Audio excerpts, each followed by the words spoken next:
तो आप लोग अच्छे हैं ना? तो बैठे बैठे स्वस्थ हो जाते हैं। तो मैं परमेश्वर को धन्यवाद करता हूँ यहाँ आने के लिए, सहायता मदद किया। और जैसे मैं घर से निकला था तो मैं सोच रहा था कि लेट हो जाएगा, लेकिन प्रभु हम लोग को जानता है कि हम लोग किस काम के लिए जा रहे हैं, तो हमारा हर काम, हर परेशानी को बचा करके सही समय पर पहुंचाता है। और जैसे मतलब हम लोग वहाँ से 10 बजे लगभग निकले थे ना अंकल? 10 नहीं बजा था, 10 बजे से पहले ही निकले थे। तो डर हम लोग को तो ये भी लग रहा था कि अरे लेट हो गया, कैसे लगेगा, पहुंचेंगे तो फिर होता है ऐसे। तो फिर हड़बड़ा करके आए, तो प्रभु की मर्जी, उसकी इच्छा, और उसके लिए मैं विकास भैया को बहुत बहुत धन्यवाद देता हूँ। और मैं तो अभी साल भर से विश्वास में हूँ, ज़्यादा दिन मेरा नहीं हो रहा है। पर क्या है कि उससे पहले भी मैं मोबाइल में, यूट्यूब में, और जब हम लोग छोटे थे उस समय कहीं कहीं पर वो बड़ा वाला पर्दा में दिखाते थे ना, तो उसमें वीडियो देखने के लिए दूर दूर चले जाते थे। तो जाते थे तो अच्छा लगता था। और छोटे में तो हम लोग क्या था कि अरे कहीं से भी हम लोग को वीडियो देखना है, तो उस समय बहुत जोश, बहुत उमंग होता था। तो हर किसी के जीवन में बिना समस्या का प्रभु को ग्रहण नहीं कर सकते हैं। तो कोई ना कोई परेशानी आता है, समस्या आता है, तब प्रभु को ग्रहण करते हैं। तो प्रभु के बारे में थोड़ा थोड़ा मैं जानता था पहले भी, और ज़्यादातर मैं तो ज़्यादा नहीं बोलना चाहूँगा। जैसे प्रभु को जब क्रूस में चढ़ाए थे ना, तो उसके सामने 2 व्यक्ति थे। तो एक व्यक्ति प्रभु का दासी था, और एक व्यक्ति प्रभु यीशु मसीह का मतलब उसका निंदा करता था। तो प्रभु ने उसको कहा था कि आज आप मेरे साथ स्वर्ग में रहोगे। तो ये बात मेरे को याद रहता था। तो समस्या आया तो हम लोग भी कहाँ भटके। तो फिर उसके बाद में हम लोग भी मसीह लाइन में आए। उसके बाद में अंकल के यहाँ जलाते थे, इसी कलीसिया में बैठे। फिर अभी साल भर से हम लोग का बैठना हो रहा है।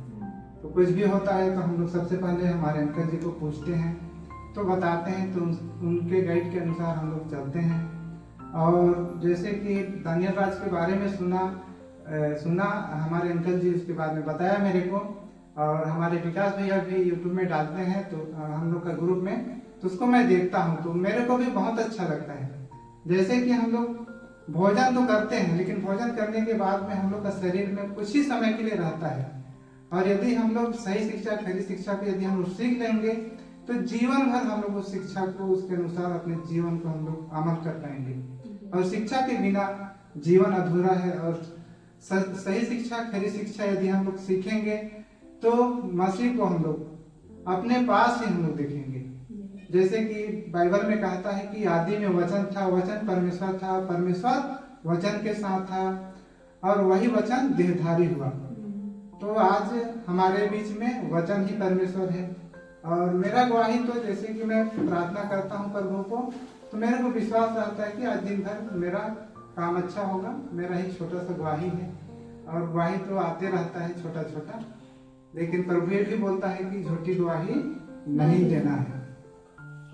तो हम अलग अलग जगह से आए हुए हैं सभी भाई बहन जी को मैं भी तहे दिल से उनका धन्यवाद करता हूँ। आज के यहाँ पर अंबिकापुर एमएमबी बैठक में, और यहाँ पर हमारे विकास भैया जो भी बताएंगे, प्रभु यीशु मसीह की जो भी इच्छा हो, जो भी सही शिक्षा, खरी शिक्षा हो, उस पर हम लोग सुनकर, सीखकर जाएंगे। और कलीसिया में जितना भी माता पिता, भाई बहन, उनको हम लोग बताने का प्रयास करेंगे। मैं तो उतना बड़ा नहीं हूँ, पर प्रभु का इच्छा हो, उसकी इच्छा के अनुसार ही हम लोग को काम करना है। अपना पढ़ाई करेंगे तो हम लोग प्रभु को भूल जाएंगे, इसलिए अपना पढ़ाई नहीं करना है। तो मैं इतना ही कहकर अपना वाणी को मैं विराम दूंगा। और सही शिक्षा, खरी शिक्षा में हम लोग आगे बढ़ते रहेंगे। और जो भाई बहन जो इस शिक्षा से पीछे हो रहे हैं, आजकल का मैं जनरेशन को देखता हूँ, जो युवा पीढ़ी है, जैसे किशोरावस्था होता है, किशोरावस्था से ही बिगड़ना प्रारंभ हो जाता है।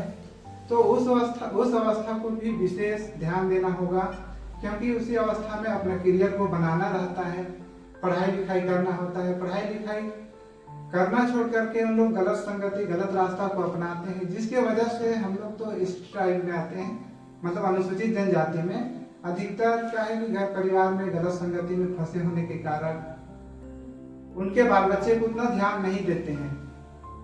तो उनको भी सही शिक्षा, खरी शिक्षा के बारे में बताएंगे, तो प्रभु उनके मन दिल को परिवर्तन करेगा। तो जरूर हम लोग भी प्रभु को ग्रहण करेंगे और हम लोग अधिकाई से प्रभु के राज में ग्रहण करने योग्य होंगे। तो इतना ही बोलकर मैं बहुत बहुत धन्यवाद दूंगा आप सभी को। जय मसीह।